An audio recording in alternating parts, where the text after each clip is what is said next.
ইসরায়েলের মাটিতে কেউ হামলা চালাতে পারে, এটা পশ্চিমাদের একদিকে যেমন চরম বিষয়ের, অন্যদিকে আঁতে ঘা লাগার মতো। কারণ ইসরায়েলকে দুধ কলা দিয়ে পুষে রাখে তো এই পশ্চিমারাই। তাই গেল 7 অক্টোবরে হামাসের হামলার পর ক্ষোভে ফেটে পড়েছিল পশ্চিমারা, দিয়েছিল গাজায় হত্যাযজ্ঞ চালানোর সমর্থন।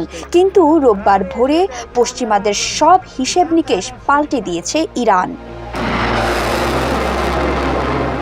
সিরিয়ার রাজধানীর দামেস্কে ইরানি কনসুলেটে হামলার প্রতিশোধ হিসাবে ইসরায়েলি ভূখণ্ডে মামুলি ধরনের ৩০০ ড্রোন ও মিসাইল হামলা চালায় ইরান। বাস এই এক হামলাতেই বদলে গেছে ভূরাজনীতির হিসেব নিকেশ। রীতিমতো দৌড়দৌড়ি শুরু হয়ে গেছে পশ্চিমাদের মধ্যে। ইঙ্গো মার্কিন জোট, ফ্রান্স, জার্মানি সব দেশই এখন ব্যস্ত সময় পার করছেন দাঁত চিরবির করতে থাকা